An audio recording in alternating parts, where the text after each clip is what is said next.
What's going on, guys? Thanks for tuning in to another episode of the Reddit Gold Standard podcast. My name is Zach Hernandez, and as always, I am joined by my co-hosts, Matt Llewellyn and Mike Andrews of Nothing But Niners. We got a great show planned for you guys this evening. Apologies for the delay. We had some technical issues on our end with YouTube. You know how it is. We will be previewing the 49ers Week 4 matchup versus the New England Patriots here at home. Before I kick it over to my guys, if you're watching on X, make sure you hit like and repost the post. If you're watching on YouTube, either on 49ersHive or Nothing But Niners, make sure you hit like and subscribe and drop a comment in the chat. We want to hear your guys' thoughts. How panicked are you? Where is the panic meter on a scale of 1 to 10? Share your thoughts. We want to hear them. Now that I got that out of the way, Matt, how you doing tonight? I'm doing pretty good, Zach. Had baby duty tonight. Let my wife get out of the house and go have some fun. And, you know, she's hanging out with, like, I don't know. They have this, like, I don't know the app, but it's like an app for moms or whatever where they could just do, I don't know, wine or something like that. So she's out doing that. Got her down just a little while ago. She's kind of just sitting there right now. I'm kind of watching her on the monitor. But all things considered, went pretty smooth, man. Nice. Mike, how you doing tonight? I'm great. Tell me about this app, Matt, because is this something I need to tell my wife about? Like, it's just a bunch of moms in the neighborhood that get together for drinks? Yeah, it is. Man, I'll have to ask her about it. I'll text you it. But I can't remember what it's called, to be honest. But yeah, they all, like, it's a bunch of moms. They all like meet up. So they'll do like play dates for like their kids or whatever. Like that, you know, oh, like let's get the kids together and do this and this and that, or it's wine mom luncheon day or whatever it is. So that's awesome, man. Yeah. All right. I will definitely let my wife know about that. Always looking to get her to mingle with people. I don't know how much I trust humans, and my wife doesn't really trust people either. But I'm assuming that it's people you build a rapport with before you just start. Yeah. All right.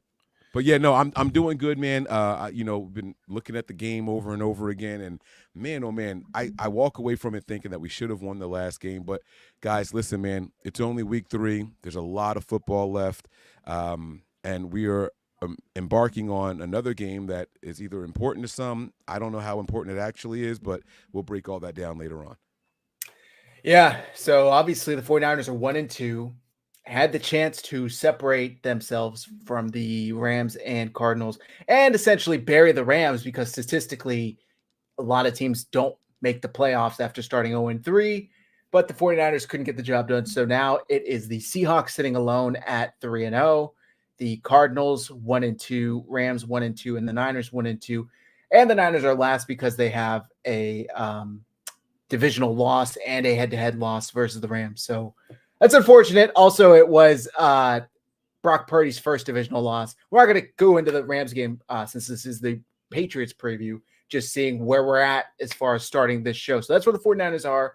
I'm going to kick it off with some injury reports. By the way, I didn't see Fish and Chips asking if we saw the Rams and locker room celebrations. I didn't actually see what it was. I saw people saying that they were trolling the Niners. Good for them. You know, it is what it is. Did you see their tweet? I saw the tweet. With the percentage? Is that what you're talking about? Or which one? Yeah. Oh, yeah. That's damning. It's pretty damning, man. I mean, it was like, and listen, for all intents and purposes, I thought that game was a lock. Yep. And then just boom, just like the graphic they showed. But it is what it is. You know, it's all right. Listen, enjoy it while you can. Yeah. And maybe this will be a spark for them, but I don't know. If Ronnie Bell knew how to catch, it wouldn't even have been a close game at the end. They probably would have scored another touchdown, gone up 14 or whatever, up 10, whatever they would have gone up. Right. It is what it is. Tip your hat, move on. Bound to get one out of every 8, I guess. I don't know. So back to the injury report. As far as the 49ers, again, it's Wednesday as we're recording this, so things are subject to change as we go on. Obviously, Javon Hargrave is out for the season with a partially torn tricep, so he did not participate. Debo did not participate with the calf injury.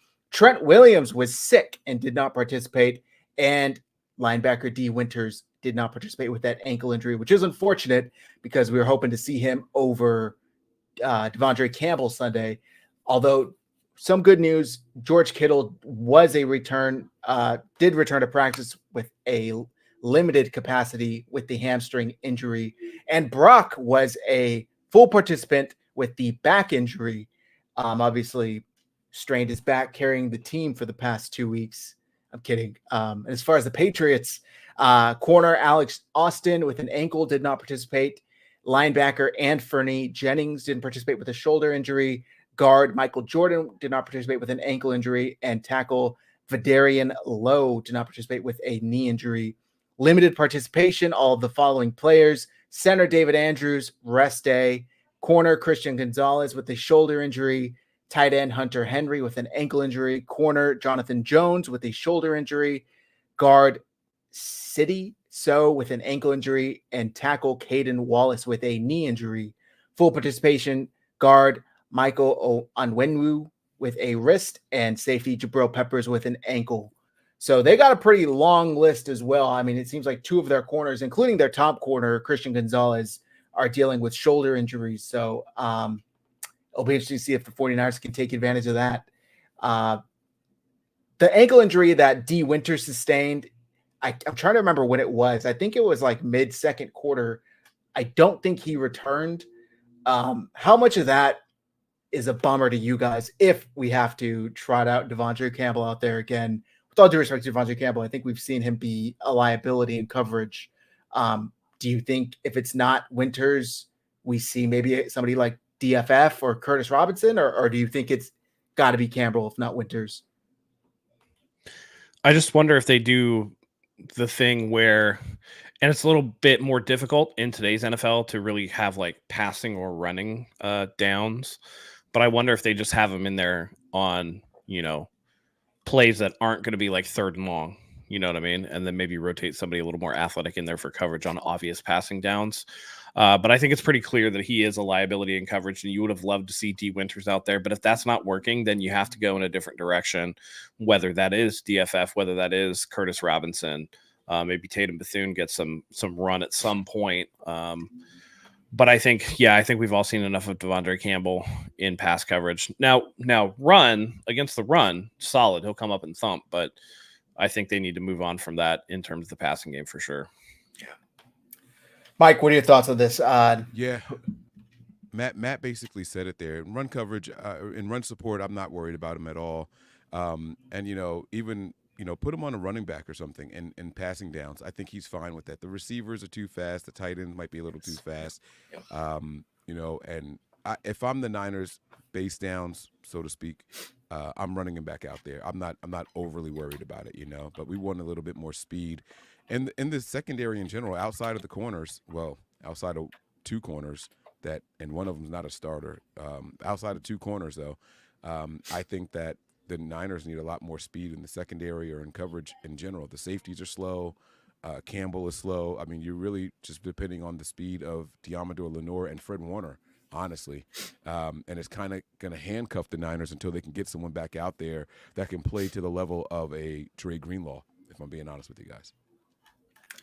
They can't get him back soon enough, man. It is unfortunate. And Fish and Chip says he should have never been signed. To their credit, he was their second option. We talked about this on the last show. They tried to sign, I think it was Eric Kendricks, had a deal in place, and then it fell apart. He went and signed in Dallas instead, and then he was kind of their backup plan. So, and I do think that D. Winters would be playing right now if he had the ability to stay healthy. He got hurt in OTAs, and then he got hurt, unfortunately, Sunday again. So he can't seem to stay on the field. We got a super chat from our guy, Gray Fox 198. Thank you very much, Gray Fox. Ronnie Bell isn't to blame. We shouldn't have been in that position to start with. The blame is on the DC and the defense. That's fair. I mean, there's plenty of blame to go around, not solely on Ronnie Bell. It's just in that moment, if he caught it, the offense goes on, and I think they win the game. But I agree. Defense looked horrible. Corners are getting abused all day. It seems like Charvarius Ward is playing through an injury, and maybe that's why he's not out there. He did come off the field for that little bit where Renardo Green came in. I don't know. He was on the injury report with a knee and hamstring injury leading up to Sunday's game. He's notably not on this week's injury report, so hopefully that means he's fully healthy. But that has been a noticeable change for us. With Hargrave out, it looked like they were checking or playing guys like T.Y. McGill. There's a couple other guys that have been on this roster and on the practice squad a few times. Givens, thank you. Who do you expect, Mike, to get the most looks at DT with Hargrave out? Yeah, I'm honestly, it's going to be tough to tell. Probably Givens. He's been in the system longer, so it'll probably be Givens out there. And thank God the Niners signed Collins this offseason. I mean, he hasn't been a disappointment so far, and he's doing his job in run support. He's even getting some pressures early throughout the game. It's just a matter of getting a healthy rotation in there, so you're not burning these guys out. And when they go hurry up, they've got a mismatch that teams like, so we have to keep our eye on things like that. But that's part of football, We don't do it a lot here with the Niners. They just believe in the scheme and all so much, so we don't run the hurry up offense. But that's why teams do it. They get a mismatch and they don't want to substitute because they recognize a weakness. So teams are going to do that when you're playing up against a team that's supposed to be as sound as the 49ers, But the defensive line is going to be tested for sure.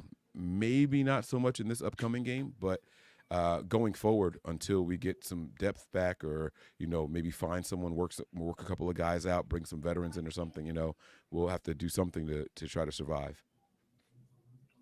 Matt, do you think the 49ers can survive with their remaining roster? Do you think that a trade might need to happen in order for them to improve up front in the middle? I mean, we've seen this song and dance before with the defensive line with people getting hurt, whether it was Javon Kinlaw when he was here. Eric Armstead dealt with some injuries at times. As a matter of fact, I think last year the 49ers without Eric Armstead for like multiple weeks, and they were able to survive. I think this is one of those things that I talked about last week when we were talking about, do you want a safety who is potentially going to make a lot of plays but doesn't maintain their integrity? And I think with some of these guys that are less talented, the less talented guys are actually more coachable in the fact that they know that they're under more scrutiny than a superstar. Javon Hargrave and Nick Bosa are going to get a little bit of the benefit of the doubt that a guy like Kevin Givens or T.Y. McGill is not going to get. So those guys, to the best of their ability, are going to try to maintain their assignment. And it's not like these guys, I mean, T.Y. McGill's been here for a couple of years now. Kevin Givens has been here for a couple of years now. These are guys that definitely can slot in if needed. And the 49ers defensive line is one that typically has had injuries, like I said. So I don't know that they necessarily have to go outside. I feel like the team has been going outside, mind you, in the offseason to get help. Last year, they traded for Chase Young. That wasn't exactly the slam dunk that everybody thought it was going to be. I think that you kind of wait and see. At this point, I don't think that the defense can be much worse than it has been, 25th in what is that, DVOA or whatever it is. So, yeah, I think they just let it rock with what they got and go from there. I think we'll see. Maybe we'll see trades at other positions, but I think they're comfortable at DT. It is unfortunate. It seemed to be their weakest group of the defensive line coming into the season. So it's unfortunate. And of course, it's their high-priced free agent from a year ago who, in my opinion, just had his best game of the year. So it is unfortunate, but we'll see. On offense, looks like we might get Kittle back. Debo likely is still out another week. There was a lot of talk last week and leading into this week about Ayuk and, oh my God, Ayuk, where has he been? Go ahead, Mike. Do you have something to add? Well, before we start talking about the offense, I just wanted to find out what was the status of Gross Matos? Do we know if he's back yet? He played last week. Yeah, but I thought he was a little banged up, or was that the week before? So I mean, if he's not on the, I know week 1 he was held out with that minor knee injury, and he's I don't see anything. I think he's back. Yeah. Okay. All right. So between him, Jordan Elliott, and Givens, like I think they'll find a way to work it out. Good. As far as the offense, there was a lot of talk about Ayuk and him not living up to the contract, him only having 50% catch rate on his 10 targets. We went into that. He did draw about three fouls. What do you expect this Sunday going up against the Patriots offense with possibly the addition of Kittle back? Is it going to be Purdy eyeing one receiver like he did with Jennings getting 12 targets again? Or do you guys think that it'll be a little more spread out? Mike, what do you expect Sunday offensively, passing wise? I'm hoping that we see a game similar to what we saw last week. Not so much with Juwan Jennings going off the way that he did, right? But Ayuk, is still, it was a question at the presser today, based off of the advanced metrics and all that stuff. He's still getting the most separation per route run and all that. And they asked Kyle, like, that's what the metrics say. Is that what you see when you review the tape? And Kyle didn't hesitate. He was like, yeah, absolutely. He's still running the routes. He's still getting open. So he's still doing his job, guys. Like, I understand that the stats, if you were to go into a game and you found out that Kittle, Ayuk, CMC weren't there, one receiver was going to have 175 yards and 11 receptions, and the other guy was going to have 5 receptions for I don't even remember what Ayuk finished with. You're going 43, I think. Yeah, you're going to be like, oh, that's Ayuk with the 175, right? But the point of a number one wide receiver is to draw 2 men and open things up for other people, and Ayuk did exactly that. So, that's just the way it is. And they even asked Ayuk briefly about it, and he was like, yeah, teams are playing me a little different right now, but it's not, it's nothing that I can't handle. So I like the answer that we got from him, and we just have to keep in mind how it really looks when you only have 2 guys out there that your quarterback is comfortable throwing to, or used to throwing to. And it was Jennings and Ayuk. There was no tight end or anything like that. So we just got to stick with that and keep that all in mind going forward. If we get Kittle back, it's going to open up a lot more. Imagine if Kittle was in that game and the underneath routes that he would have been able to run if Ayuk was sucking in that same kind of coverage from the Rams. He would have been feasting out there along with Jennings. So that's what his job is. I'm not worried about it. As long as Purdy plays the way that he played for, 3 quarters and 10 minutes, you know what I'm saying? Then we should be fine. I think that we'll be fine in the passing game. Interesting. What's this 3 quarters and 10 minutes business? Yeah, that was my question. I just didn't like that he left Ayuk on that one play that was wide open. Oh no, he missed one play like every single quarterback in every single game in the National Football League. So that 3 quarters and 10 minutes, throw that out the window. I rebuke that completely. Like, you show me a quarterback that's played a perfect game, ever. Right, but that's kind of my point. Like, people are panicking over the lack of Ayuk production, and it was like, guys, look at how many passing yards we had. He had 3 fucking passing touchdowns. What more do you guys want from? No, but I'm just saying, like, the people that are blaming Purdy are just like, right. did we forget that was actually a 5-yard completion to Jennings on that play? It's not like nothing good happened. But nobody's going to talk about the very next play, right, where nobody was open. He took a sack, or later on I think it was a 3rd and 8, and he had to just run for a couple yards to try to scramble forward because people, it's like, I don't know, man. I was expecting it, but the amount of people that were sitting there going like, "Oh, Purdy's got to do this, Purdy's got to do that," I'm like, "Damn, dude." Like, you just want Purdy to just do everything for everybody then. Like, we went from can he do it without these people to not only is he supposed to do it, but if he doesn't do it, then he's shitty. Like, I don't understand that. Ayuk will be fine. Again, we have to understand that this is late in the cycle contract negotiations, and he barely came in a couple days before the first game. This is his training camp. If this stuff is still happening with the drops in week 8, then we got a problem. But, the first couple games, I expected a little bit of rust, and the further that goes on, the better he's going to end up being. And before too long, you're going to just forget that these games happen, and Ayuk's just going to look like Ayuk. Like, like the stats show, he's getting separation. It's not that it's not there. He's going to be fine. Yep. I agree. I think he's doing what he needs to do. It is, like Mike said, tough when defenses are treating him like that number one and they're bracketing him. But that, like, again, that allows somebody like Juwan Jennings to get open and catch 11 passes. So it does open up the offense for other people. And by the way, just talk about your younger and underdrafted players stepping up. You had 7th round quarterback throwing to your 7th round receiver, and they were the 2 stars of the offense on Sunday for the Avengers, right? Like, you have Juwan Jennings and Brock Purdy both taken in the 7th round. I posted that meme of, Padme and Anakin. It's like, Kyle, we're going to count on our 3 7th rounders today. It's like, you mean 2, right? No, we're counting on our 3, because Roddy Bell was the 3rd, unfortunately, that they counted on. But it is unfortunate. That's how the game ended on offense. And then I'm not going to get into it. I'm expecting a lot from the 49ers offense this week. I wanted to share this graph with you guys, the EPA chart for quarterbacks. expected points added through week 3. And would you look at that? Look at who is on top by a pretty wide margin. Let me pull it up here. Purdy, right there.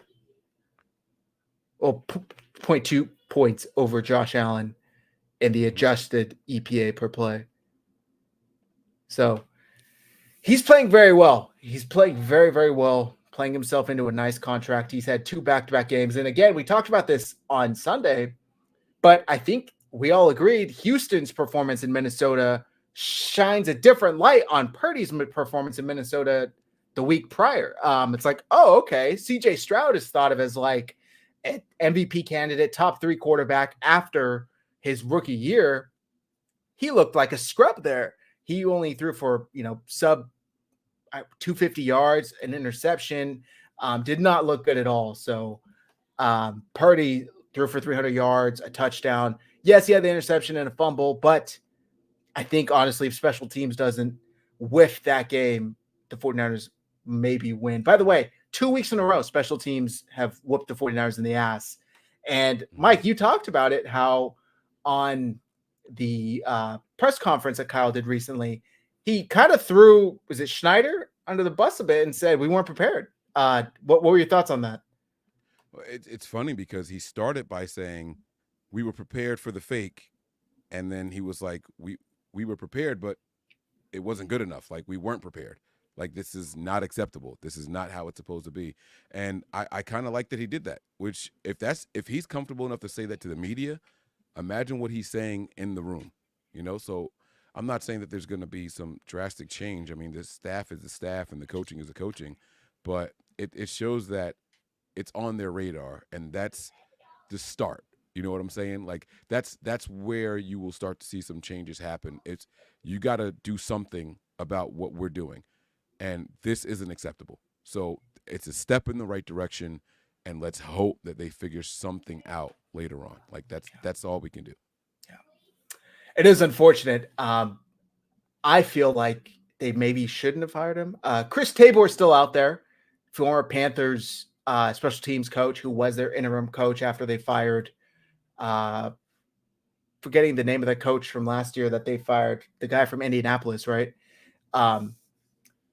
He was a great special teams coach. The whole Panthers locker room loved him. And Frank Reich, they fired Frank Reich, and then Tabor came in and was the interim coach.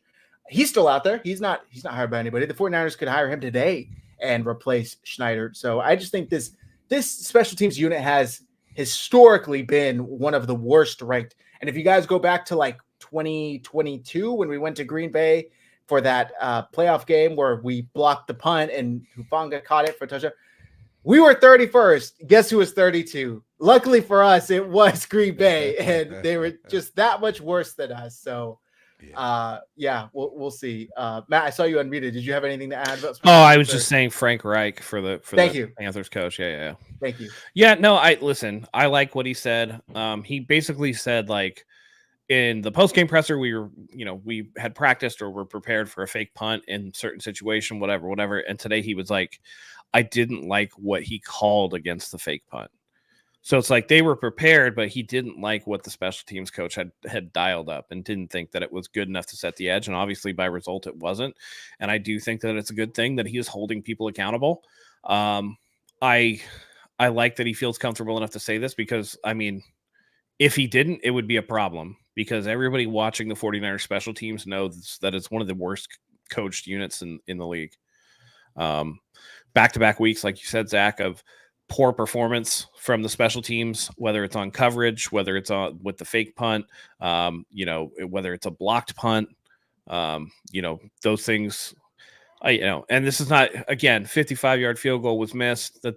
I'm not going to harp on that too much because 55 is not exactly a chip shot, and those things happen. And it's not like Moody was running from that at the end of the game. He's like, I thought I hit it good, but it didn't go in, so we'll just make the next one. That's a good attitude to have for a kicker. And I don't know, man. I don't know. I just don't. I don't like what we see from the special teams. And I don't know about you guys, but does Mitch Wishnowsky still seem like he's a little hurt? I don't think his punts are traveling like they used to, and I think that's part of the problem. They're not hanging up long enough for the coverage team to get there. They seem a little bit more low and line driving to me. I don't know. It could be just me, though. Well, that's what I was just going to bring up. That last punt of the game, why the fuck wouldn't they tell him, go kick that out of bounds? Do whatever you do, do not allow a return. Do not allow a return. Kick it. If you can get it inside the 10 out of bounds, great. But at least get it to the 20 and outside of bounds. And he was so good at that last year. He was great. He kicked a line drive punt that the coverage was barely there in time for. And even then, they could have stopped him at like inside the 10, inside the 15. Two 49ers dove at his feet. They allowed a 38-yard return. Do you guys know that was the first time that player ever touched football in the NFL? The first time that returner has ever touched a football in the NFL. And it was a 38-yard return to set up the Rams at midfield. It was atrocious. So hopefully that's all it is. And that Mitch is still not fully healthy. But I don't know, man. We had that other punter in the preseason. He was pretty solid. Presley Harvin, maybe see what he's up to. Yeah, and Ice is absolutely right with this comment here. This is something that I warned the faithful about. NFL is decided by 3 points or less usually. It's usually a one-score type of thing in most games when it's all averaged out. And our special teams unit is going to give up big plays. I said it was going to cost us 2 games. Chalk this one up as 1. And we'll see what the rest of the season holds for us. But that's just what it is, man. This is not a good special teams unit. 49ers throwback has the comparison here. Brock Purdy, CJ Stroud, 319 yards, 215, 77.8 completion percentage, 64.5% completion percentage, 101.3 rating, 68.6 rating, plus 17.4 completion percentage over expected, negative 3.2% completion percentage over expected versus the Viking defense. So top 3 quarterback MVP candidate in Brock Purdy. Yeah, it's like that one meme of the handsome guy versus the ugly guy, like flirting versus harassment. You know, it's right, like, that's exactly what it is. So shout out to Brian Flores, man. He's coaching a hell of a defense over there in Minnesota. So it'll be interesting to see how they do once they leave Minnesota and have to play a good team on the road, but we'll see. Was their first game not on the road? It was in New York. Oh, they played the Giants. So gotcha, it's like, never mind. Take it with a grain of salt, you know? Yeah. All right. All right. Back to this game. We saw with the Patriots was Thursday night. So they do have 10 days to prepare. And again, for like the 3rd year in a row, the 49ers get bucked with the rest schedule for whatever reason. They're always at a disadvantage. Even when they play the Chiefs in a couple of weeks, the Chiefs have a bye week versus the 49ers coming off of a Thursday night game. They can't even equal those out on like our biggest game of the year in the regular season. How much of an impact do you guys think that will have on this game? The Pats having 10 days to rest and prepare versus the 49ers coming off of a normal Sunday game, if at all? There's preparation is very important. I will say that. But the Patriots as a team, really bad. Not a ton of talent on this team. So preparation will only get you offensively. Defensively too. They have a star linebacker that's hurt. That's gone. So that really hurts them. But yeah, I don't know. I don't think that the Patriots are going to be able to prepare enough to overcome the talent deficit. So yeah, I'm looking at the stats right here. The Patriots passing, they're second lowest in the entire NFL, 5.1 yards per attempt, versus the 49ers, who are, I guess the opposite would be 31st at 8.9 yards per attempt, right? So I mean, that's a huge discrepancy right there. If you break it down with rushing, it's close to the same thing, right? Like rushing yards, the Patriots are, where'd it go? The Patriots and the Niners are actually pretty even. There's 1 yard of separation there, but it kind of shows you like the Patriots only have one tool in their bag. They're going to try to run the ball as much as possible, and you can do that if your defense is going to keep games close. This is going. They need the rest. They need it right now. They need the extra time, and so this is going to be this is going to be a game where, this is going to be a game where we have to see what the Niners are really going to do. They have to be focused. This better not be a team that you're overlooking. We have to win this one at home. And just for record purposes, like just to go to 2-2, we have to get this one going. Yeah. No, I get it. I just think that, again, like I said, their linebacker, Jawan Bentley, just went down for the season with a torn pec. I think he led the NFL in tackle last year. He had like 173 tackles or something. That's a huge loss patrolling the middle of the field, and they don't have the horses to back that up. So that's going to be a problem for them. And I do agree with you. The 49ers can't come in and overlook, but I don't think after dropping that game to the Rams, they're going to. That's one of those ones, you see Nick Bosa today with the media saying that like he hasn't been able to sleep. He's itching to get back out there. I think that's going to be one of those like Bosa takes over and goes off type of games, which he needs because I think he's been a little lackluster, to be honest, as has the rest of the defensive line. They have, it's like putting all these exotic cars like Lamborghinis and Ferraris and whatever and putting them in a race against like a Volkswagen, and the Volkswagen just ends up beating them somehow, That's what it's been like with the 49ers defensive line. How much talent can you put on one unit and then not get the results that you want? That's a coaching issue. We've talked about me souring on Coach Kocurek, and that's going to be something we're going to watch out going forward. But this is the one where they really, really, really need to get after it. Zach, I think you were, looking at a prop where it was like Jacoby Brissett over 166 passing yards or something like that. Thursday night. People were like, oh, that's so easy. He's going to get that. And I was like, no, he's not. Yeah. No, he's not. Brissett sucks. This team sucks. They got no talent. And lo and behold, Ramondre Stevenson, he can get going if you're not careful. And the 49ers have been a little bit soft in the past to runs. I think they've actually done pretty well so far, though. Their problems with the runs have been mainly second half when they're unable to get teams off the field in passing downs. And then the next, third and 8, they give up a passing down. Then the next first down play is like a chunk play for like 9 or 10 yards on a carry. And that's where they've been kind of giving that up. But if they can get off the field and stay fresh, I think that they've done a pretty good job of getting home and swarming the run so far.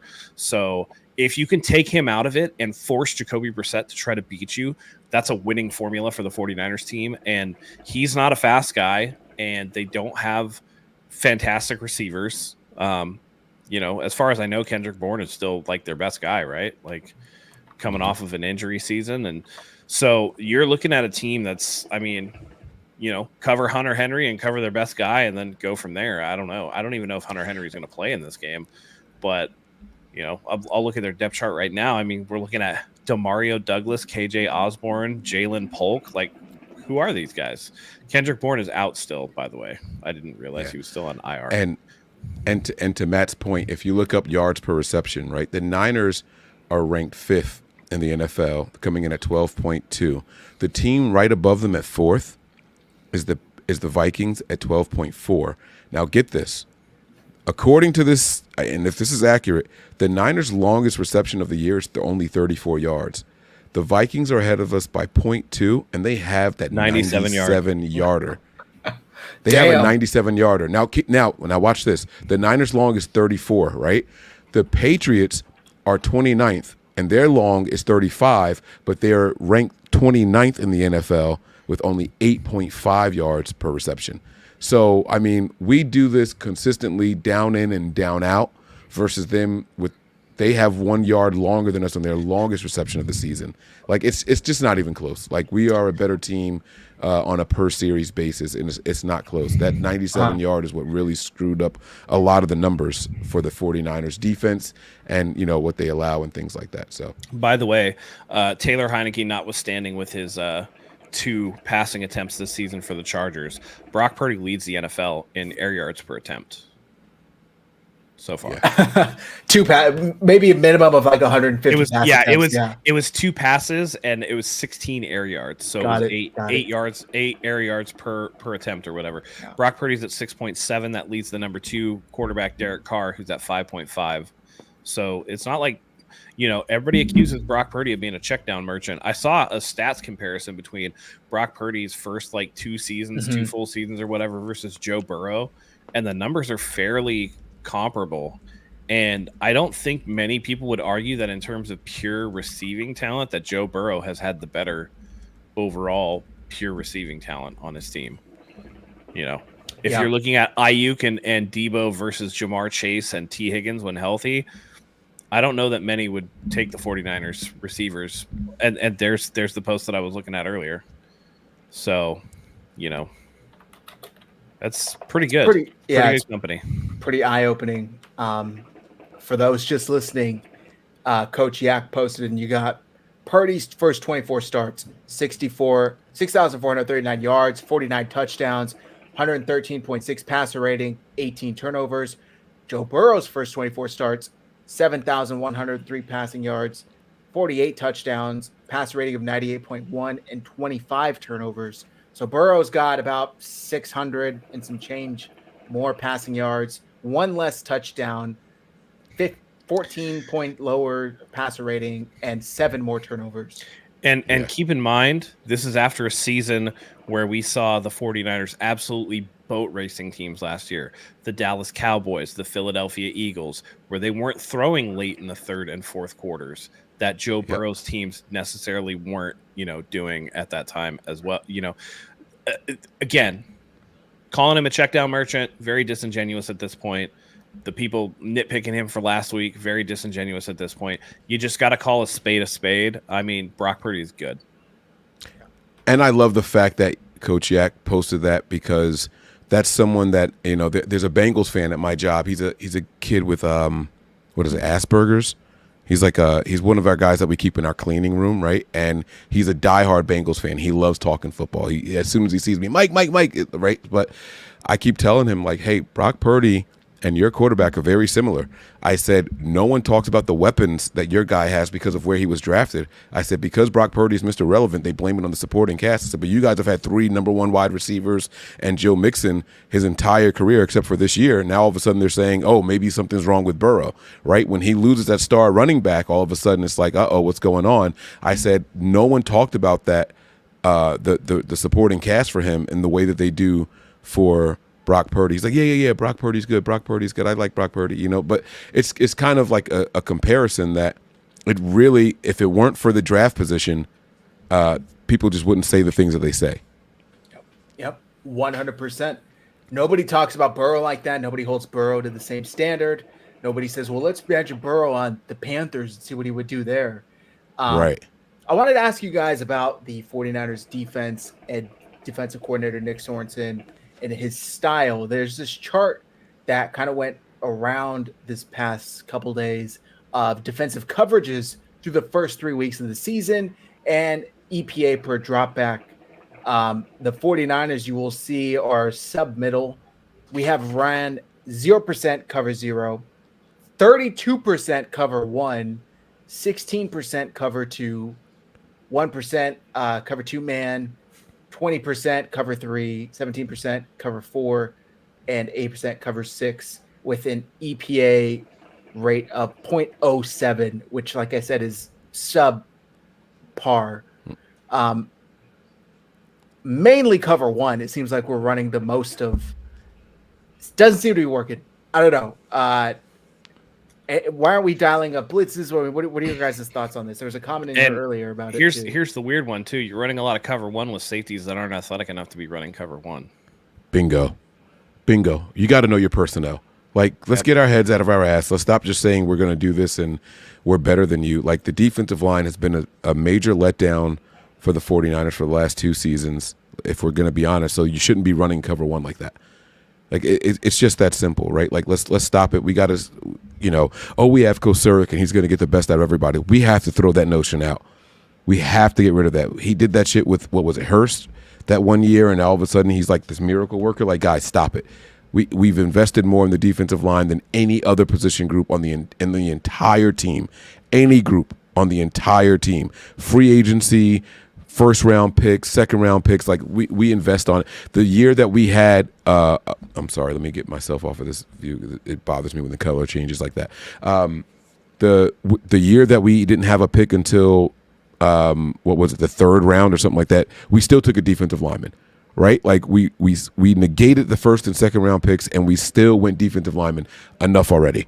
Like, let's play to the strength of this team. It's the linebackers and it's the secondary, but it's not the safeties. So we got to use these safeties the right way, and we're going to have to dial up some blitzes. We're going to have to, pin our ears back a little bit more to assist the defensive line. I understand that we have Nick Bosa, but Nick Bosa is not the end-all, be-all. And just the way that teams are planning to take away Ayuk right now, that is exactly what their focus is on Nick Bosa, and so we have to plan for that accordingly. We have to plan for it accordingly, and if they thought that Hargrave was going to be that guy, sorry, but I told you guys to be wary of that too. I told you guys Hargrave was just another Eric Armstead. I tried telling everybody that. They were all hyped up off of this 11-sack season that he had when we signed him in the offseason. I said, don't forget that Eric Armstead once had a 12-sack season also, and if you take that away, he's a 3 to 5 sack guy every year if that's what you're looking for, pressure up the middle. He's stout against the run, and that's if he's giving 100% effort. Now, there was that play that went around, and they showed him just doing absolutely nothing on that double team play, but it turns out that was after the bicep injury, and it was probably worse than what it was. And if you even look at that play in slow motion, you'll see that he was out there just using one arm trying to beat a double team. That's why he half-assed it. He was done at that point. He was out there longer than what he should have been. He did try his best, guys. It was just, when you're out there with one arm, you're no good against a double team. So that was it, and it was still season ending. So yep. And I'll retract any and all criticism, obviously, that I had, looking at the tape and stuff. When you just look at it, you're just like, oh, this is not a good look. But within the context of he had torn his tricep by that point, I mean, it's really understandable why. My only thing is, like, if you are hurt like that, I know you want to go out there and help. But at some point, just like with Charvarius Ward, right, if you're not healthy enough to, like, do your job, that the best thing you could do for the team is not be out of the field. And that's a tough pill to swallow for these ultra competitors, but at the end of the day, it's a team game. And if you can't give it your best and next man up could probably do it a little better, you need to have that self-awareness to kind of pull yourself out. But speedy recovery, hopefully, for Javon Hargrave. I know that Kyle Shanahan said that there was potentially could come back if they make a deep playoff run. So here's hoping that we see him again this season down the line. Bingo. Yep. So as far as this defense, and maybe we won't see anything Sunday because it is the New York Patriots. They're not the most talented offensively. Do you expect Sorensen to maybe adjust and start dialing up more blitzes, maybe going away from cover one as he kind of settles in as that defensive coordinator role? Is it too early to tell because we don't really know his coaching style? What are you guys expecting out of this defense as the season goes on? Or what are you hoping, I should say? What are you hoping to see more of? Mike, you alluded to playing to the strengths of the defense, linebackers, corners maybe. What do you expect to see? What do you want to see? Yeah, I mean, look, we have to try to use speed. If I'm being honest with you guys, we have to use speed. Whether it's speed in the pass rush and again blitzing Fred Warner, or if you don't want to take Fred Warner out in coverage, then maybe go with some three corner sets when there's only two wide receivers out there, and use one of those guys on the blitz or something like that. You know what I mean? Just to add some pressure to the opposing team. There's two ways to look at it, right? And this is what the conundrum that the 49ers are going to be faced with.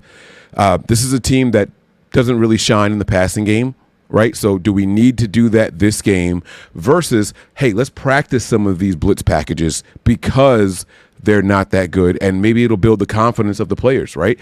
And if I'm the Niners, I'm all about building the confidence going forward. If we can look good this game and we can start to build some momentum going forward, maybe when some of the other guys start coming back in, the linebacking room and things like that, maybe when these guys start to get healthy, then we can say, all right, now we can change it up a little bit and maybe we can catch teams off guard. Give teams something to look at. Give them something to think about. And so if it's my decision, I'm dialing up some exotic blitzes, and I'm dialing up maybe some 5 defensive lineman looks. I know we just lost Hargrave, and they haven't made a corresponding move yet, to my knowledge. I haven't seen them. Maybe they did sign someone that I don't know about, but I haven't seen any corresponding moves. But so the fuck what? Like, let's run out there with 3 pass rushers and Collins out there, and just see what the fuck they can do. Who cares at this point, right? If this team's passing offense is what you say it is, send 5 linemen at them. That we should definitely bottle up the run, right? I kind of want to see them get away from the wide 9 a little bit. Maybe the wide 9 isn't what you guys want it to be. You know, maybe that's not the way to go anymore, because these guys aren't containing the way that they're supposed to. You take away the run with 5 defensive linemen for sure. You can definitely get after the quarterback with 5 defensive linemen, and let your secondary eat. Let these safeties get some confidence in them. Hufunga's first game back, nothing to really write home about, in my opinion, right? And you got another guy just as slow as Hufunga out there with Brown.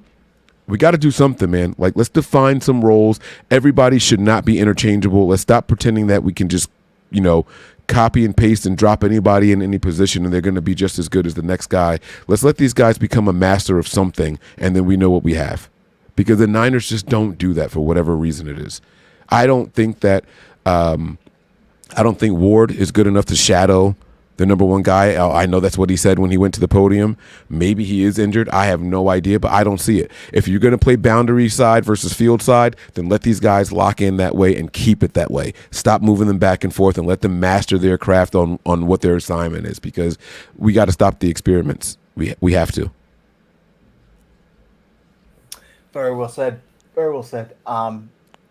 Matt, I don't know if you had anything to add. If not, I can move on. No, I think that's very well said. I agree with everything. Got you.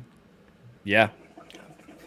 I would like to see that some more pressure dialed up. And Mike, when you were talking, it reminded me of, I saw Ron Rivera on a podcast talking about preseason. I know it's not quite the same, right? But he was saying, typically you don't blitz in preseason. He's like, and I wouldn't blitz. And then come week 1, we would call these blitzes, and my linebackers are running into the same gap and running into each other because they don't know what the fuck to do. They're tripping over each other. So the next preseason, I started calling blitzes, and then I saw my team starting to get, we got these kinks out in the preseason, so come week 1, I know he's going to this hole, I can go to that hole. We're going to, it's seamless. And I think that's what the 49ers need to start to do. We haven't seen much blitzing at all. And if the 49ers aren't going to get home with 3 or 4 linemen, bring the pressure.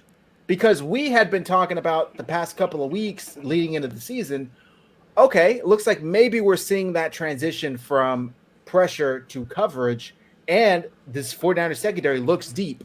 Well, it hasn't held up. It hasn't held up, and right now you got neither. You got no pressure, and your secondary is getting beat. You're like one of the worst secondaries statistically in the NFL. So you got to change something up, because it's not impressive. It's not pretty. The product put out there on the field isn't great, and it's costing this team games, or at least playing into the reason why they're losing. So I want to see something change.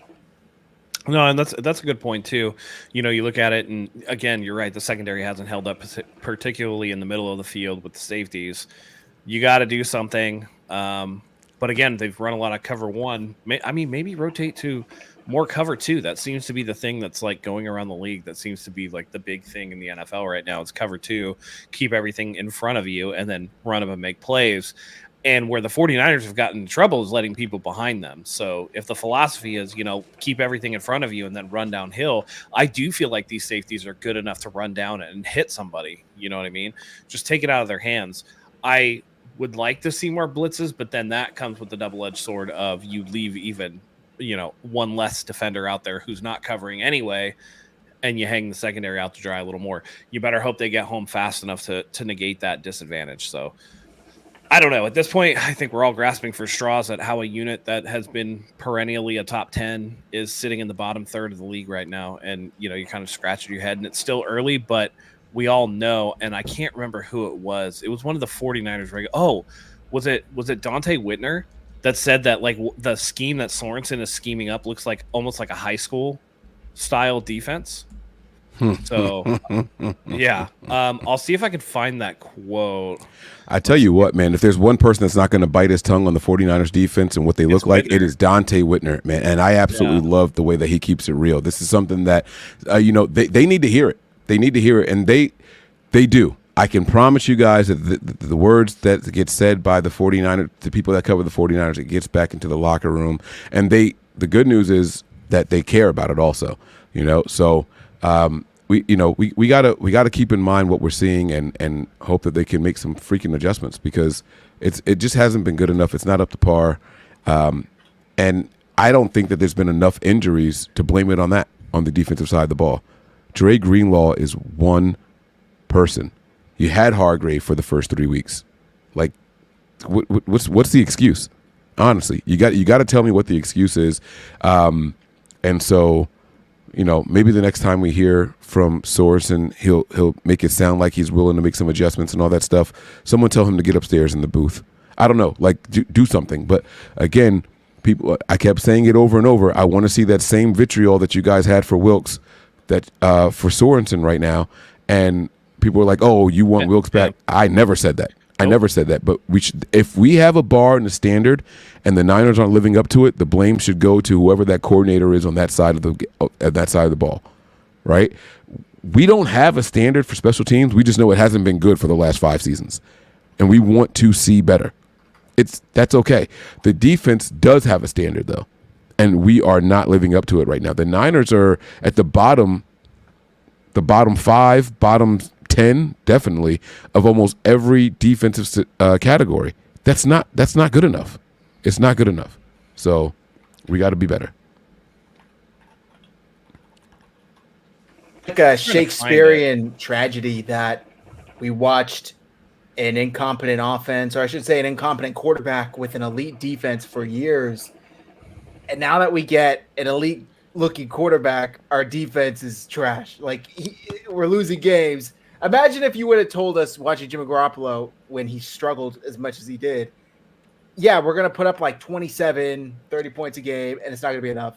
Like, it's crazy. It's crazy. Yep. And also, speaking about Nick Sorensen, rewatch the game.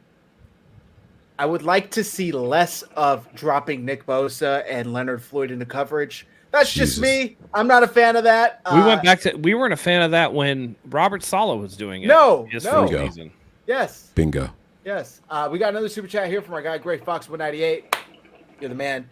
Couldn't we bring the hoodie as a consultant for a few weeks? I remember we did something similar with Fangio. I would have hired Fangio. I don't know why we didn't. Seems like Bill's pretty comfortable in his TV roles. He's on a ton of shows inside the NFL, many casts, recurring segments. I think he's on Pat McAfee. I know Kyle reached out to him. That was reported. Offered him the DC position / assistant head coach. Bill didn't take it. It looked like I should say he was holding out for a head coaching gig.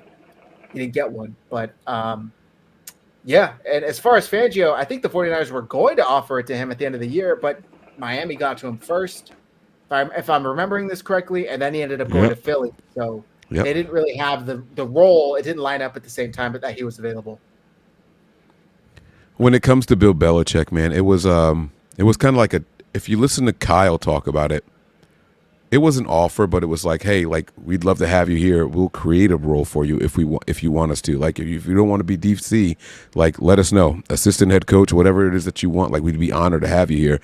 I don't know how real of an offer. I mean, I don't know how to say this the right way. I've been trying to figure it out. It's been something that's going on in our group chat for Nothing But Niners, right?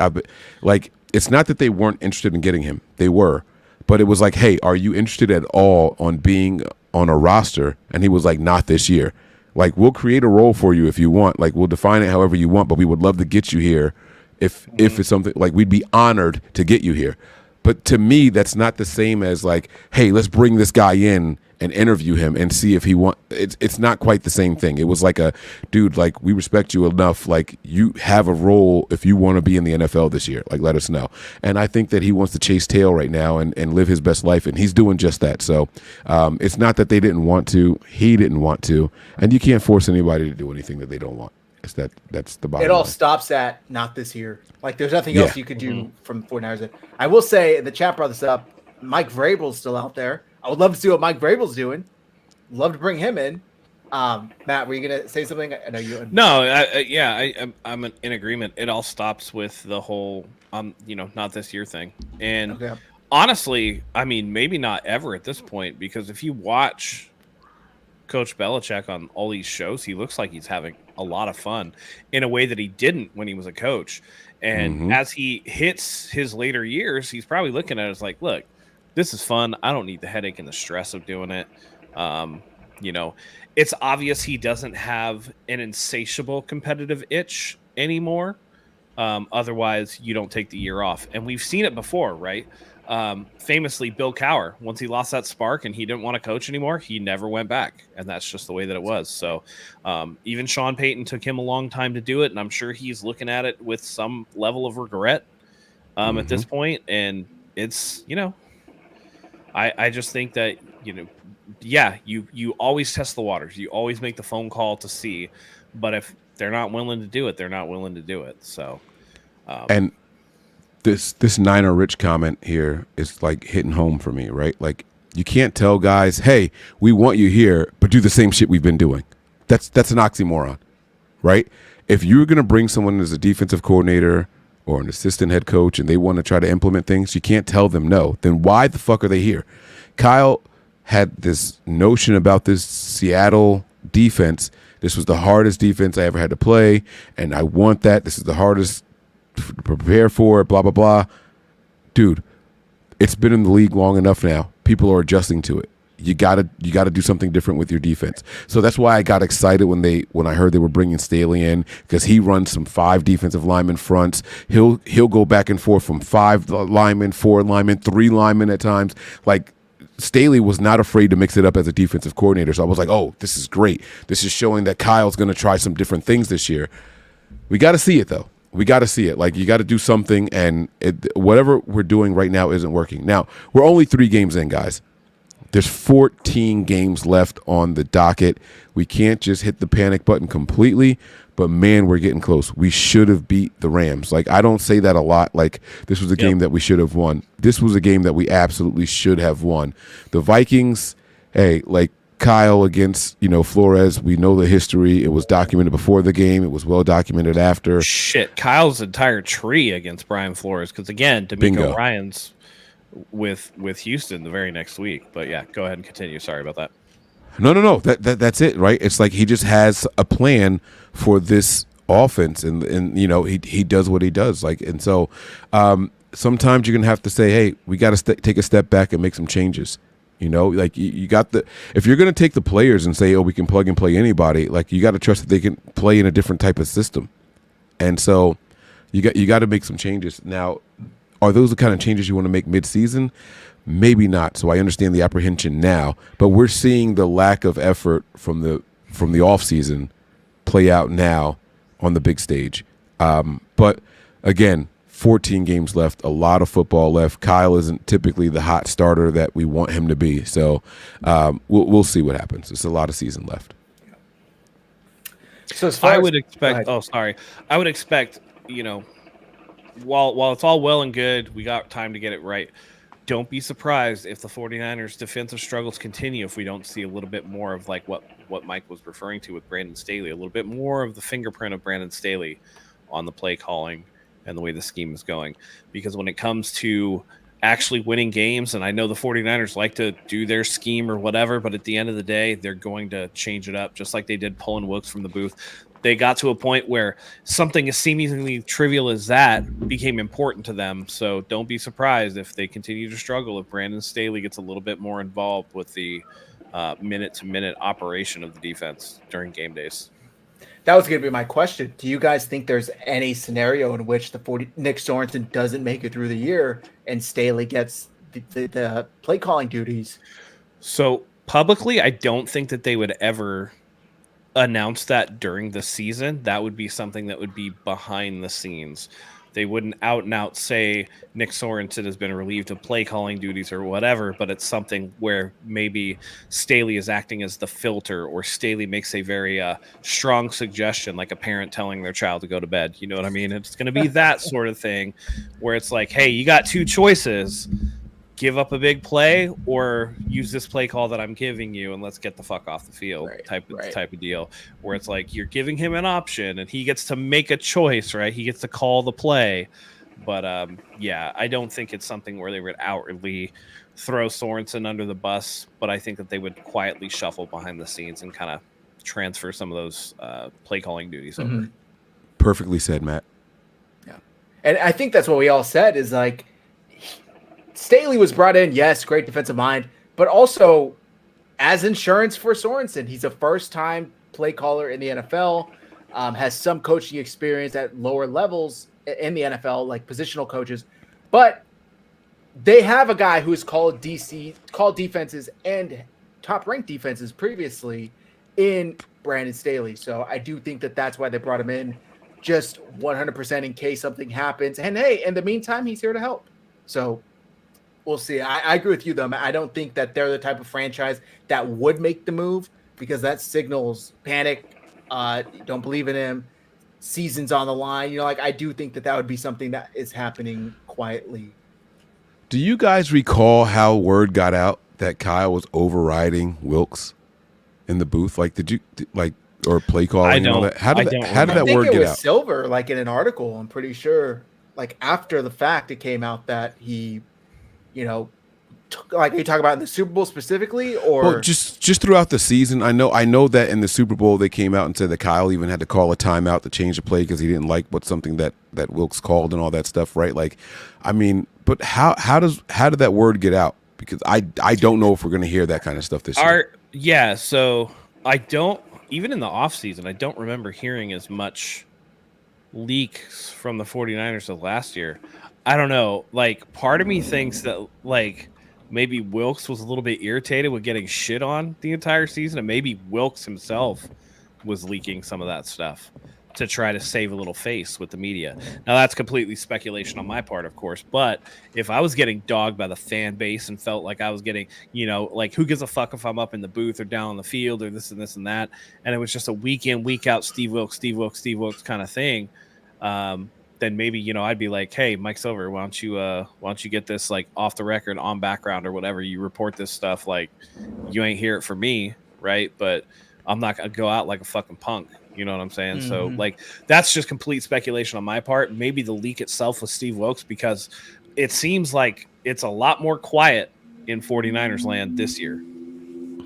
Yeah. Agreed. I tried Googling it, Mike. The only thing that comes up is the zero blitz in Minnesota and the Super Bowl. So I can't find any articles about anything other than that. Okay. Nathaniel says, if we let Tutu Atwell cook us, oh boy, I'm nervous about Demario Douglas against us. The receiver that I'm actually afraid of is Jalen Polk. I think he's a talented kid. I think he's shifty, but I have very little faith in Jacoby Brissett at this age, at this point of his career. He's not Matt Stafford. He's not going to put the ball in a bucket 50 yards down the field. That's just not his game. So he doesn't even have the natural talent throwing the ball that Sam Darnold does. No.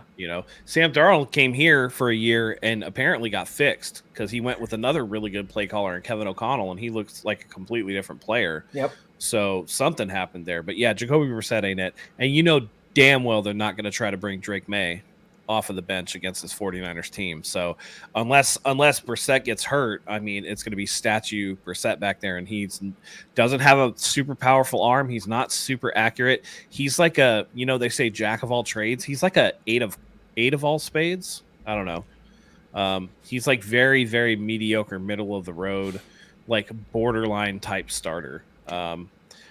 I just like you said, I don't have any faith that he's going to be able to get this stuff done. Although I will say, I gotta be there's like a little hesitation to completely write them off just because of what we've seen over the last couple of weeks with the defense. Nathaniel, Kendrick Bourne is still injured, coming back from that ACL injury, so he won't be there. Okay, go ahead, Mike. I understand Nathaniel's question about the Demario Douglas. He's the fastest receiver on their team. He's got the fastest 40 time, but he's nowhere near as fast as Tutu Atwell. So, I mean, if that's what you're worried about, you're talking 4.3 versus 4.4, like mid 4.4. So, and it was low 4.3s, by the way, with Atwell. I think it was like a 4.32 or 4.31, something like that. So he's cooked us before. I mean, in the game last year, he cooked us. He's a good receiver, Tutu Atwell. He's not some bum. He took a while to come on. I think he was a third round pick, but he's a solid 3 for them, and hey, he did good as a 1. The disappointing thing is that they really had nobody else out there, and so you let the one guy that was dangerous cook you, and that becomes a problem. Speaks the scheme, right? It is the scheme because the week before it was the same thing. Remember the Minnesota game, no Jordan Addison, so you're essentially looking at Justin Jefferson and not a lot else, and they absolutely let Justin Jefferson torch them for that 97-yard touchdown. He finished with 6 for like 150 or something like that. So it's not like it was just that one catch. And I know that in the second half he didn't really have any catches because of the injury or whatever. But again, the 49ers have a really bad habit of not taking away the opposing team's number one option. Yes. And that becomes a problem. It where every other team goes, oh, you guys like Brandon Ayuk, like the Rams, you guys like Brandon Ayuk, cool, we're gonna make Juwan Jennings beat us, and they almost did it that way. But every other NFL team is gonna focus on the guy that they want to take. When people go against the Lions, you don't think that they're trying to take away Amon-Ra St. Brown? Like, that's exactly who they're trying to take away. And the danger is when you have other people that can take over that's where that secondary talent comes in with a Deebo Samuel, a George Kittle, a Christian McCaffrey, all that stuff, but the Rams, who'd they have? They had Tutu Atwell and Robinson, and that was it. Yeah. And that's where they would have learned from Belichick. That's what would have been the checks and balance system, right? Belichick was notorious for, hey, we're not going to win every game, but we're not going to let your best receiver or your best weapon beat us, whether it's your running back or your tight end or your wide receiver. Belichick was a master of taking away your top 2 options, and you're going to have to find other ways to beat us. And man, oh man, like, did he make a career of that? And he was doing shit like that with the Giants. He was doing that with the Patriots. I mean, the Browns, like, that was a Belichick's thing. And so if there was anything to learn, that's what it would have been. The Niners just don't give a shit. That's what Brian Flores does with his defense. Here, let me rotate this coverage and just give you a fucking pass to the flat like 30 times a game. That's what you're gonna get. You're gonna get like no coverage to that one side, and you're gonna have to nickel and dime us all the way down the field and hope my dudes don't get home. But your guys ain't getting by us, and we're not gonna be giving up big plays all day. And you're going to have to work hard for it. And the 49ers just are not doing that. Things for other teams seem to come way too easy, way too often for their number one guys. And even when it's not like a top tier number one guy, they somehow seem to elevate that guy to number one status for some reason. I don't know what it is. So got to be careful. And that's kind of, I know we're talking about the defense, but to flip it to the other side, right? It's kind of the good thing about watching Juwan Jennings go off the way that he did. It wasn't like he was just catching the ball and falling right away. He was getting yak. He was breaking coverages. He was coming down with contested catches, right? So now it's like, oh, shit, Jennings is way better than what anybody in the entire NFL thought.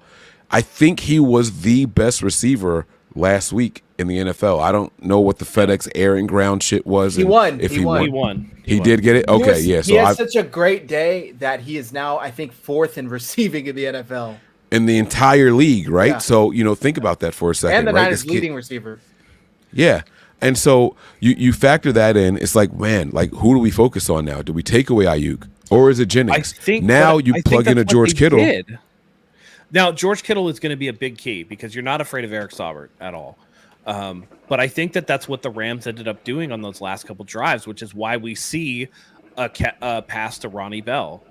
Is that Bell, when you take away everybody else, again, let's take away your top options and whatever you're left with. If they, if Bell came down with that catch and the 49ers win, I bet you in the presser, McVay's going like, we just didn't want it to be Jennings. We didn't want it to be Ayuk.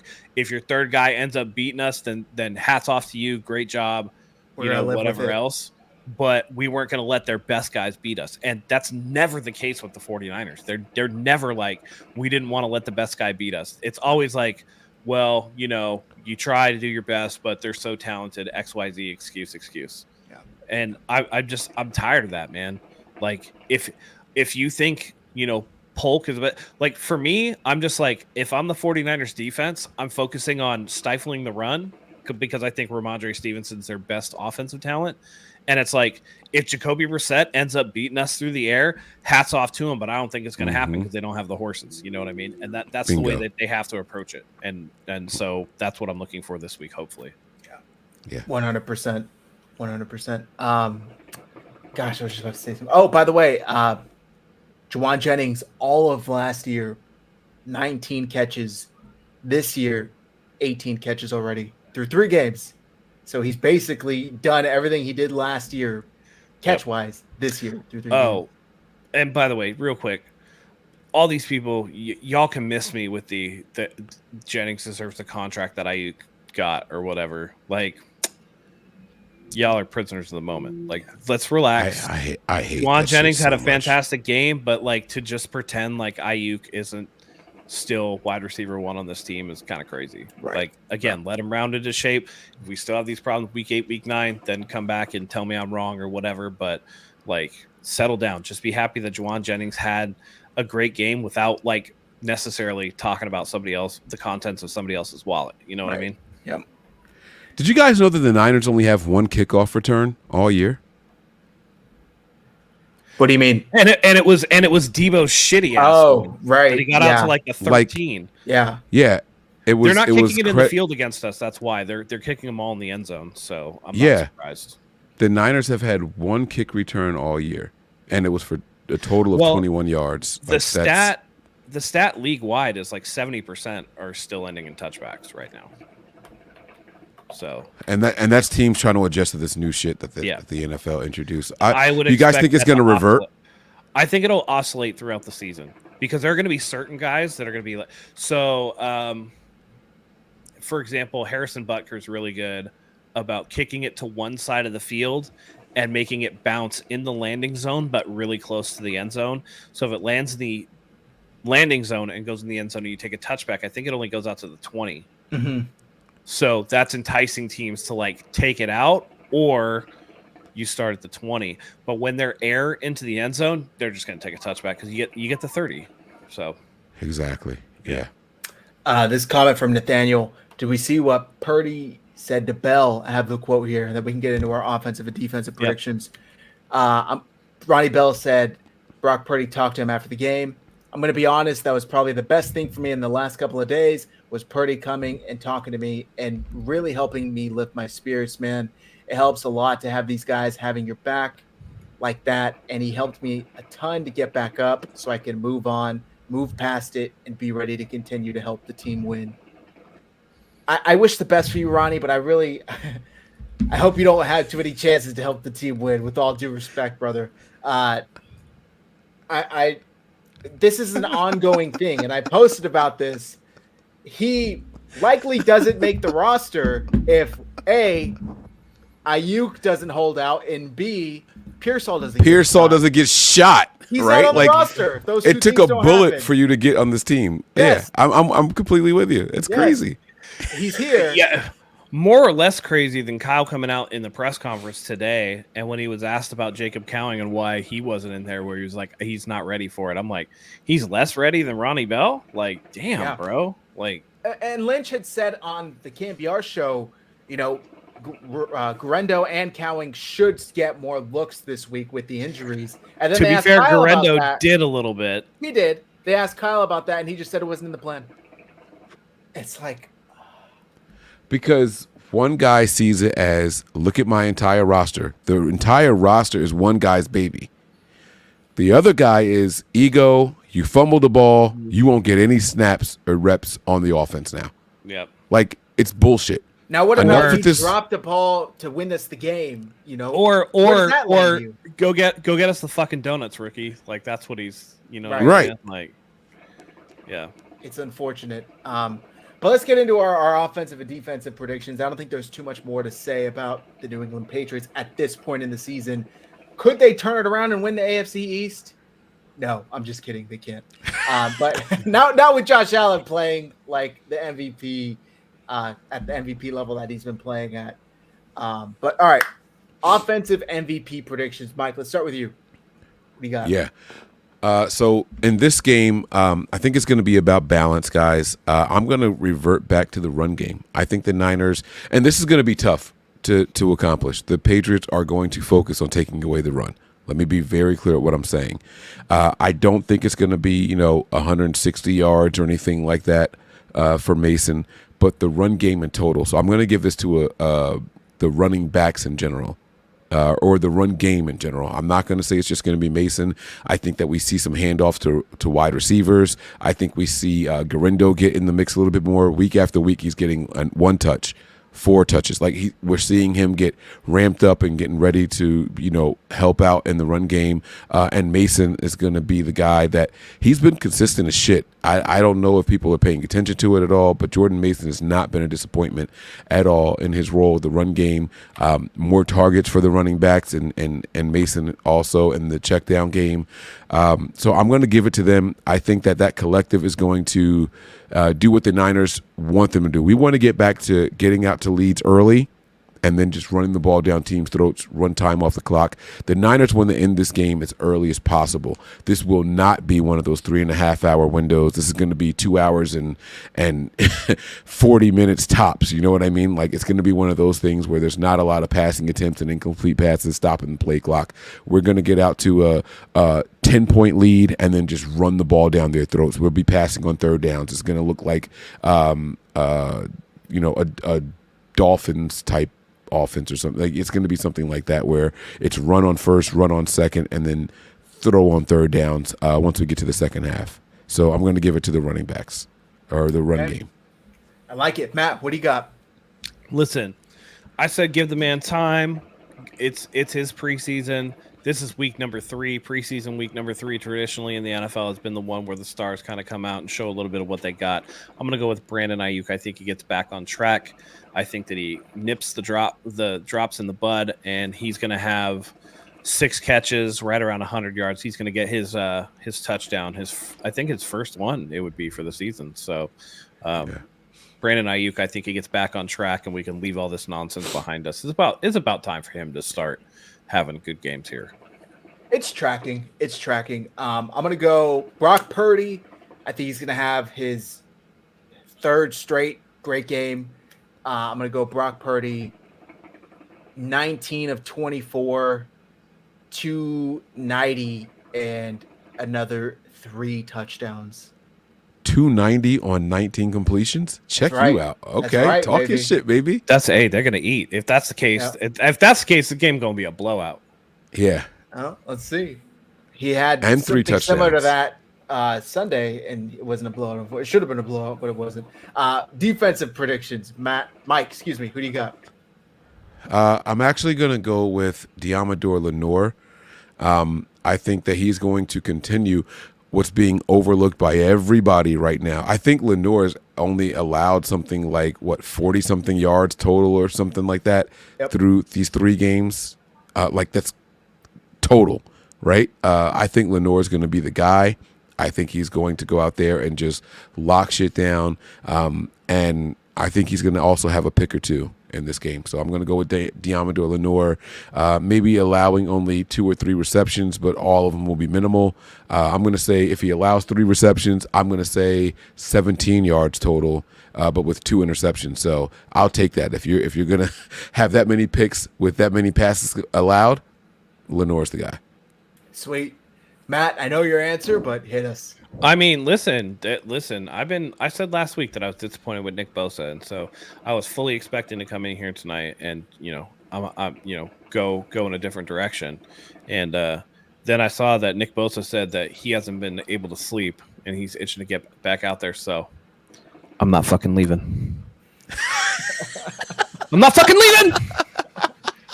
Nick Bosa, 3 sacks and a forced fumble, baby. Let's go. That's right. Let's right. go. Let's go. Let's get it, baby. We're at home, 1 o'clock. Fred, the Fredditor. I got to go Fred Warner. 9 tackles, another forced fumble, and a sack. I think Fred's just all over the field today. Matt, pretty good chance of Bosa wrecking this. Patriots struggled like hell to handle the Jets defensive line. So I would like to see the 49ers defensive line get home, but I'm going with Fred. I'd like to see Leonard Floyd actually have himself some type of game because he's been very quiet this season so far. So we need him to lock in. Did Fred Warner have a punch out last game? He did not. No. Oh, he's pissed. He's due. He might have 2. He might have 2. He's got to make up for some lost time. I think he's going to finish the season with an average of 1 forced fumble a game. I'm not kidding you guys, because he's going for it. You know, when he's not pressing, he's going for it, every opportunity he fucking gets, man. If he's got a clear line to that guy, and the way he gets that arm down there, like he's not coming like this and over the top. Like he's walking up and running like he's gonna tackle, but he like jabs that shit in there. Like it's the weirdest angles, and I worry about his hand or the opposing the ball carrier's hand. Like he's gonna break someone's finger at some point. Like it's the way he comes in there is so violent and like so forceful and intentional. Yeah. So I think he's gonna finish averaging 1 per game this year, and that's a lot. 16 forced fumbles. Yeah, maybe 17 those, now. Maybe those boxing lessons are helping him out, throwing a proper punch. We're gonna have to change the name from Peanut Punch to like Fred Fist or like Warner Whack or something like that, man. Yeah. Check you out. Did you work on that, or did that just come to you right now? Nah, I was just thinking about it because we were just talking about like him. He's the thing is like he is so accurate with how he punches at the ball. It's ridiculous. Even when he doesn't get it out, you can see like when he hits, you can see the ball shift a little bit. It's just that the guy hangs on to it. You know what I mean? Mm-hmm. Like it's an art that he has perfected, and it's one of the reasons why he's the best defensive player in the game right now. We should respond to this comment right here. Yeah. God forbid. I don't think any of us have the Niners losing this game, right? No. Okay. No. God forbid we lose this game. How do you guys feel? How do you react? What is it? Alarm. I'll start right now. Again, the Asperger's kid at my job was like, Mike, you think you guys are going to beat the Patriots? I said, if we don't, this season is done. I said it's demoralizing. You're going to see more injuries to big name players who got the guarantees and all that stuff, and they're not going to be in a rush to come back and all that stuff. I said it's going to be bad, and it's going to set the Niners back. I said even with more games to go, I said it's going to be demoralizing. And to be very clear here, this win, in my opinion, means absolutely nothing. We're going to be 0 wins in the NFC, 0 wins in the division, and 2 wins in the AFC. This shit does nothing for the 49ers within the division right now. Absolutely nothing. So this is quite literally the get-right game that the Niners need on offense and defense. And if it doesn't happen and we lose this game, the sky is falling. If you can't win this meaningless game, we're in trouble.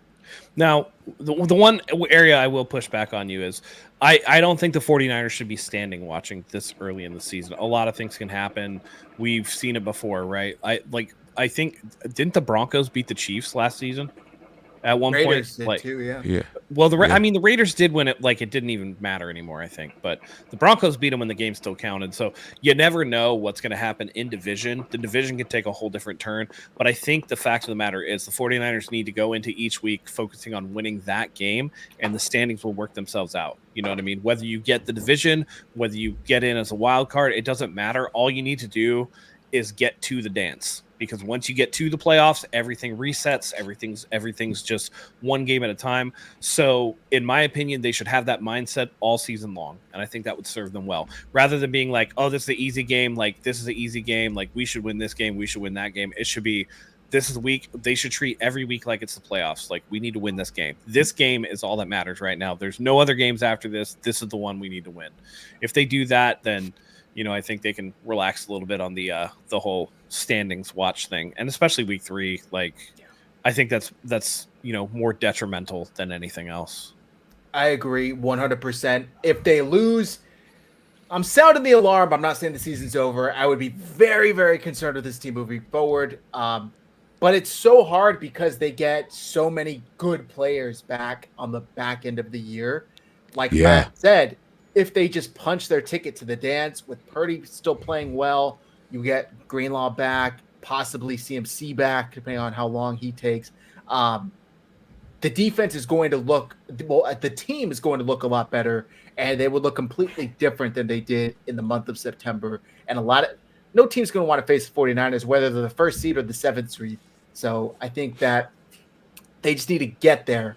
But most importantly, one game at a time. Win the games you're supposed to win, and I'll keep that for my score prediction. I'll leave it there, which I think that's where we're at, right? Everybody gave their defensive prediction. Okay, we are at score prediction. Well, I'll go first since I picked the 49ers the last 2 weeks to win. I'm still picking them to win. Don't get me wrong, but they are favored by 10.5. I got the Niners 20. Trying to do the math in my head since I predicted Purdy would have 3 touchdowns. Niners 24, Patriots 14. I don't think they cover. I think they just miss out on it. Maybe a last-second field goal or last-second touchdown, I guess it would be, to 14-24. Mike, what do you got? I have a theory. I haven't shared it yet. I'm not going to share the theory here. I will explain later at another time, but I think the Niners win this game by 3 scores, not 2.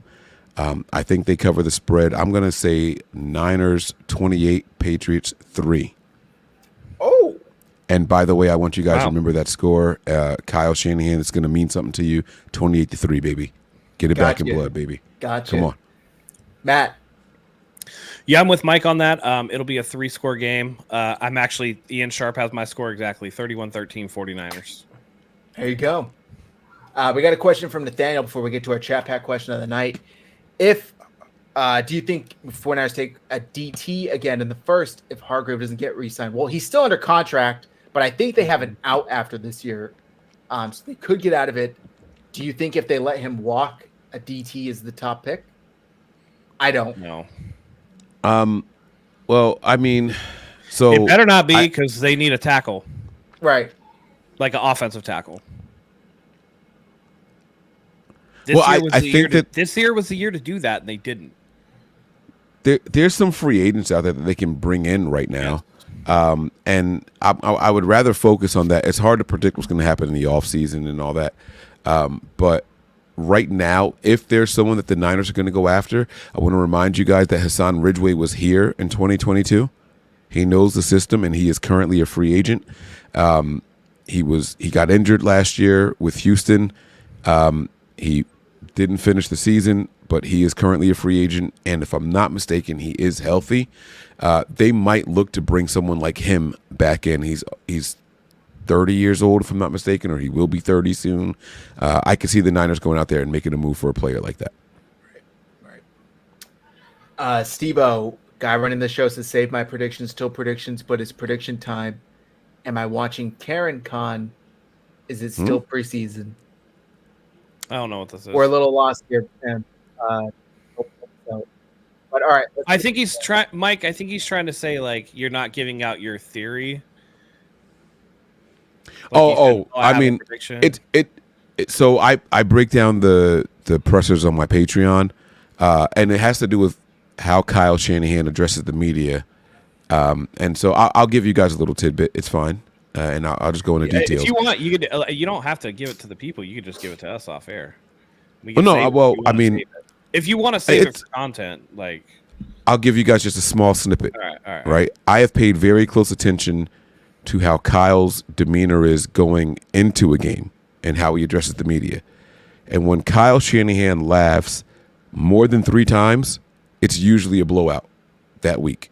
Yeah. He was very happy. Dude, did you see him like shit on that report? He's like, that question makes 0 sense. It was like, I have no idea what you're talking about. Yeah, it was Mayoko. And then Mayoko like followed it up. Yeah. He was like, yeah, you've never told me my questions don't make sense. Like, what do you... Yeah. He worded it way too long, and it was like up and down, and it was a Eric Branch type question, right? Like, what are you saying, dude? Just get to the point. But the question actually, like, I do actually agree with Kyle. It's like, wait, what do you mean? Like, it's a busted coverage. Brock didn't necessarily do anything right or wrong. He just didn't throw it to that guy. Like Ayuk did what he was supposed to do, but like Brock, you can't tell Brock this is what you're supposed to do on a busted play, on an ad lib. You can't tell him that. He has to see it and do it. So like Mayoko's question didn't really make sense from a schematic football. Like I guess we knew what he was trying to get. He's like, oh, did Purdy do something wrong there? Like that was the question. But then you layered it in something where it's like, well, it's not necessarily a question where you can get right or wrong. Like it is a wrong throw would have been like a turnover. That's the wrong thing, right? Brock protected the ball, got a 5-yard completion. That's the right thing, whether it was like that or whatever. I don't know. So that Kyle said it was a mental error by the DB. We don't practice mental errors. I'm not going out there saying, what if he takes a step here? What if he trips there? Then you'd be out there all day practicing each and every scenario. Honestly, it reminds me of the old Colts GM. if Peyton goes down, we're fucked, and we don't practice fucked. Like Yeah. that's basically it. Like I love it. I love it. yeah. So good. But yeah, no, most NFL teams are going out there and this is how they should practice, by the way. You should tell your offense, go out there and practice like the defense is going to play an absolutely perfect game. And then we still have to figure out a way to beat them. And then if they give us an extra opportunity, fantastic. We'll capitalize on those as they come. But you need to do your job the best you can possibly do because we're assuming that the defense is going to play perfect. All right, let's get this chat pack question of the night. Chat, feel free to answer. If you were an airline pilot and were told you had to choose any route that you would have to fly for your entire career, what 2 cities would your flights connect? Oh, baby, this one's easy for me, buddy. Wait, This one. wait. What's the question? If we could fly, what? If you're an You're airline an airline pilot, you get to work one loop, one route, your entire career. You get to fly one route, your entire career. What route would you run? Got it. That's Okay.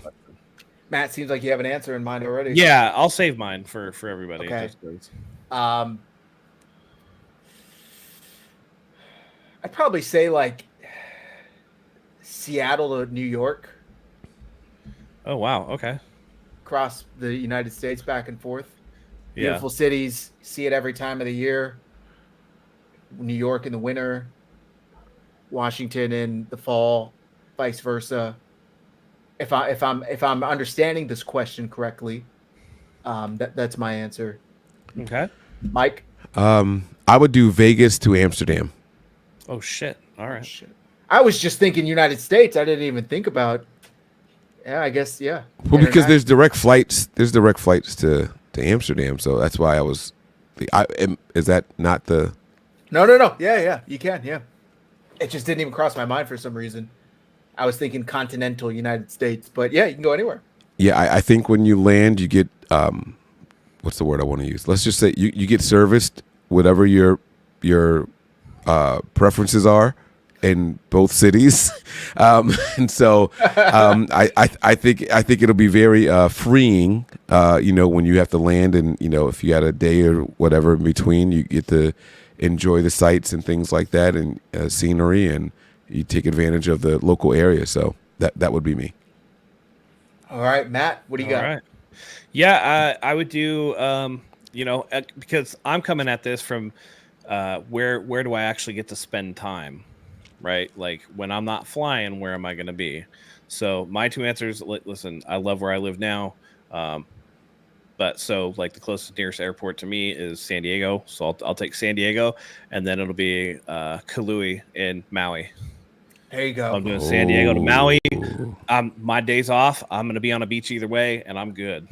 I'm good. I'm terrified flying over water, so I think that's why my mind didn't even think about flying over a different continent. It's incredible how the mind works. My mind is the exact opposite. I think I have a better chance of surviving a plane crash over water than land. I feel like if we land on land, we're blowing up. Hear me out. If you survive the crash, what are you doing 3,000 miles out in the middle of the Atlantic Ocean? I'm floating and hoping that the signals have gone up and someone's coming to find us. Like I'm not trying to be funny, but at least I will take. That's where my mind goes. That's so cool how the brain works. It's like you're terrified over land, and I mean over water. And with me, I'm the exact opposite. I hate flying and there's no water underneath me. It bugs me. It's like, oh my God, like if something goes wrong, I'm a goner. There's no hope. There's no hope. Yeah. Listen, I'm terrified to fly either way, but we do it anyway. Yeah, same. Is anybody truly comfortable flying? Like I do get to relax. My wife. Like she sincerely enjoys flying. Yeah. I think it, but so let me ask you guys a question because I have a theory on this. I think that the earlier age you are introduced to commercial flights, the more comfortable you are. I didn't take my first commercial flight until I was an adult. So at that point, I was like, fuck this. How about you, Zach? When was your first commercial flight? I was young, but I didn't fly again for a few years until I was like a teenager. So I don't really remember the first one. I think I was in my 20s. Yeah. I think I was in my 20s, yeah. And so maybe that's why. That's true. Yeah. Because No, as an my wife adult, like I was- like helicopters and all Yeah. that shit. Like I love all that stuff now. So No, my wife was, had a pretty affluent upbringing, so like they were taking multiple flights a year. So when you just it's it's the same, whatever you come up with, that's what you're comfortable with. you know what? You could be onto something. I take all my kids on their first flight when they're 10 years old. And so far so good. All of them are like, watch your kids all be when's the next cooler one? with it than you. Yeah. They're like, when's the next one? When's the Yeah. next one? And so like they're all looking forward to more. So maybe you're onto something, man. That's pretty cool. Yeah. Yeah. All right. I think that's going to do it for tonight's show. Yeah. Thank you, everybody, for tuning in this Wednesday night. By the way, any chance the Giants can upset the Cowboys tomorrow night? What do you guys think? I mean, Yes. the Cowboys have been dog shit. I think there's a chance. They lost I 2 do. at home already. Yeah. Blowouts, too. For as much as we harangue about the 49ers, the Dallas Cowboys have been infinitely worse. I mean, they've been getting spanked at home. So Spanked. You know, there's something about a team with nothing to lose. No one expects shit from the Giants, and Right. they've got some weapons on both sides of the ball. They've invested in the defensive line. They've got some wide receivers over there that should be respected a little bit more. Neighbors is a fucking dog, dude. He's a monster, dude. He is a monster. And I do think that there's a chance, man. My pop, he's a season ticket holder. He's like, yeah, we're going to the game tomorrow night, and then after the game they're going to Florida or something like that for a week or so. So he's looking forward to it. And there's just this feeling. Thursday night football is weird. Divisional football is weird. So you couple all that together, the Cowboys are probably like, yeah, we got these guys. It's not going to be a big deal. They didn't do shit their first week, blah, blah, blah, blah, blah. And the Giants have been getting better week after week gradually. So it's going to be interesting. I might take a flyer on them separately to maybe just to cover, if not to win outright. But that'll do it for tonight's show, guys. Mike, I'm sure the folks already know, as they always do, but please let them know where to find you. I've hinted at it a couple of times. We have some good shows coming up on Patreon. I'm hoping to get some time to record, so make sure you guys do it. Bang, it's right there, patreon.com/NB9ERS. And again, as always, to the people who are viewing this on the Nothing But Niners channel, please get on over and show my guys some support on the 49ers Hive channel. They work hard. They put in really, really good work. They prepare these shows and all. And if you guys enjoy it with me here, you'll enjoy it without me here as well. 49ers Hive, get on over there and subscribe, please. Appreciate it. And shout out to the IG community. We are live on the Nothing But Niners IG, by the way. So, yeah, I don't want to ignore them either. That's right. Matt, without further ado, please. Yeah, listen, we need to have a better result than we did last week, and I expect us to. This is a get-right game. It should be a fun watch, so everybody, get your snacks, get your wings, crack your beer, sit with your family, laugh, hug. It's going to be a good one, but let's just get there. So we'll see you next time we're here. For Mike, for Zach, for myself, thank you as always for joining us. We love having you here. And until next time, go Niners.